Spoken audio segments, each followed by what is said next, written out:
আজকে আমি রান্না করছি তুর মাছের ঝাল। প্রথমে তুর মাছটাকে নুন হলুদ মাখিয়ে নিয়েছি। এরপর তুর মাছটাকে একে একে কড়ায় ভাজতে দিচ্ছি।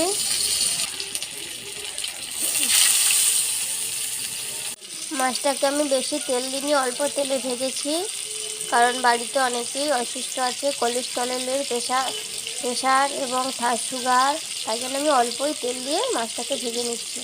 এরপরে কড়াইতে তেল দিয়েছি, তেলটা গরম হয়ে গেছে, আমি তাই কালো জিরে ফোড়ন দিচ্ছি। আরে আমি অল্প রসুন বাটা দিচ্ছি তেলের মধ্যে। ভালো করে রসুনটাকে ভেজে নিতে হবে যাতে রসুনের কাঁচা গন্ধ না বেরোয়। এরপরে আমি আদা বাটা দিয়ে দিচ্ছি, দিয়ে আদাটা তেলের মধ্যে আমি নেড়ে চেড়ে নিচ্ছি যাতে আদাটা ভালো করে ভাজা হয়ে যায়, আদার কাঁচা গন্ধ যেন না বেরোয়। এবারে একে একে আমি টমেটো কুচি দিয়ে দিচ্ছি, তারপরে আমি অল্প করে কাঁচা লঙ্কা দিয়ে দিচ্ছি তাই টমেটোর ওপরে আমি লবণ ছড়িয়ে দিচ্ছি যাতে টমেটোটা তাড়াতাড়ি গলে যায়। এরপরে একে একে আমি হলুদ গুঁড়ো দিয়ে দিচ্ছি,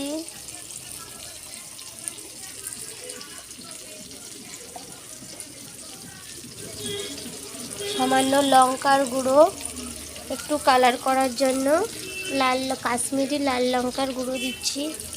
পরে আমি কেটে রাখা আলু আর বেগুন দিয়ে দিচ্ছি কড়াইতে।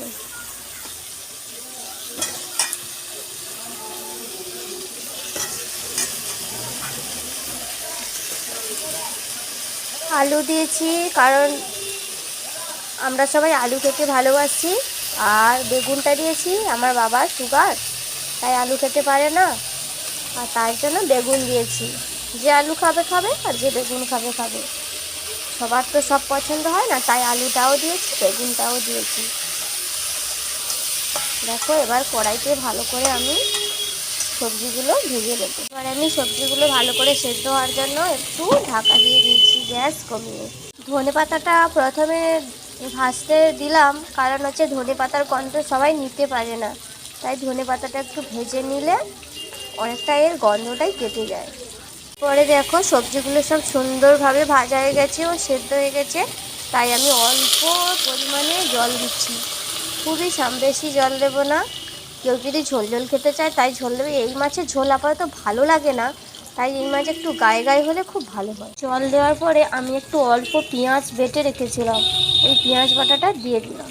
এরপরে ভেজে রাখা মাছ আমি একে একে ঝোলে দিয়ে দিচ্ছি। তবে আপনারা তুর মাছের ঝাল রান্না করবে, দেখবে খেতে খুব সুস্বাদু হবে।